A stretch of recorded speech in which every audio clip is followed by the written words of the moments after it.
Bismillahirrahmanirrahim. Today, inshallah, we are going to have our demonstration for the carving of the mandibular central incisor. Okay, again, the same steps will be followed like the central maxillary, but we have some few differences. Okay, the first difference will be the measurements. Of course, it is much smaller than the maxillary central, and just we are going to have our lingual inclination. When I look for the tooth from the proximal side, I can find that the crown I have has lingual inclination. It is not centralized over the root like the maxillary. You see the maxillary teeth here? Okay, I can find always that in the maxillary teeth, the long axis of the crown, this is the same with the long axis of the root. It is centralized. Okay, here,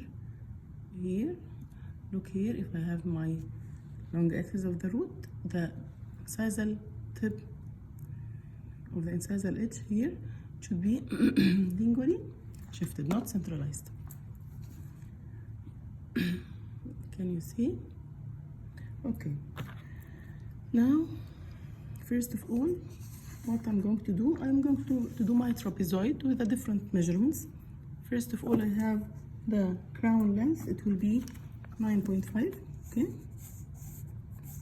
I will measure 9.5 for the crown length.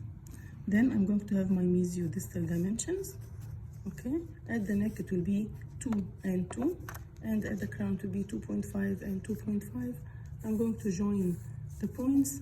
Okay, then cut my trapezoid in our normal shape, no problem, right? But the measurement just will differ. Here it will be 2 till 4, which means 2 and 2, and here 2.5 and 2.5.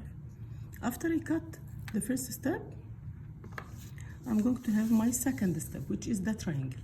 Okay, here the triangle, I'm going to take my measurement at the neck. It will be 3 and 3, and at the maximum convexity it will be 3.5 and 3.5. Okay, طيب الهات of contour هي maximum convexity. I will raise this line. It will be at 2.5 millimeter. Okay, so I will measure 2.5 from the cervical line in the proximal side, 2.5, then make the height of contour.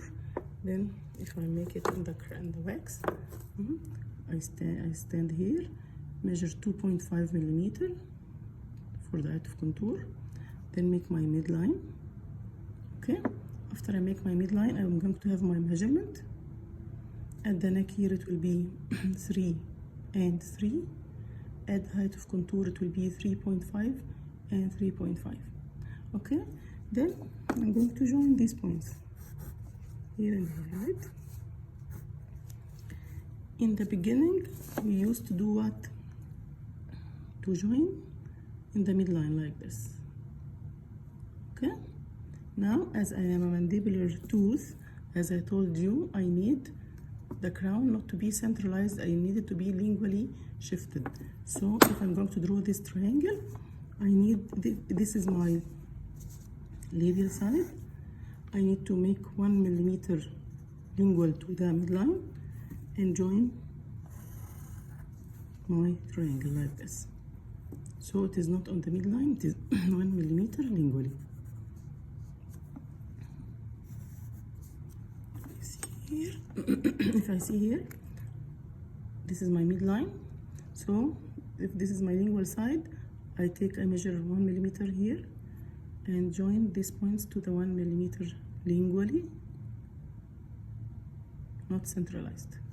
Then from this 1 milli also go for the same point.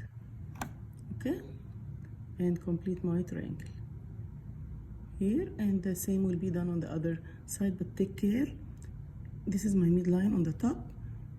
I should join this 1 millimeter lingually again on the top, so as don't get confused when I'm joining the other side, because sometimes you do what? You measure here 1 millimeter and then the other side go other side of the 1 millimeter. No, take care, make a line to join both of them at the same point here, 1 millimeter lingual to the midline. and draw your triangle. Then after that we cut the excess wax as usual. After I cut my excess wax, I will have this shape. Okay, then I'm going to make my finishing and polishing. Again, here the mandibular central has sharp angles, sharp incisal edge, straight mesial and distal outline. Okay, so I'm going not to do anything, just make it sharp as I can. Okay, as you see. Then in the lingual side, I'm going to draw my anatomy, but it is a very shallow fossa, as you see. Thin margins all over. I have thin margins, and the fossa is shallow. Then go after that, go for your cervical line and the root in the same way. And this is the main differences, that I have flat surface, incisor edge straight, sharp angles, straight lines here. To have your fan shape, the neck here should be constricted, so I can come here with a curver like this. This is the cervical third I have, right? So come here and try to make slight narrowing from the proximal sides here and here. Okay, to make my neck constricted. Of course, don't forget the lingual convergence step. Okay, so as when I look incisally, I can find that my lingual side is smaller than the labial side. Okay, so this is my mandibular central incisor.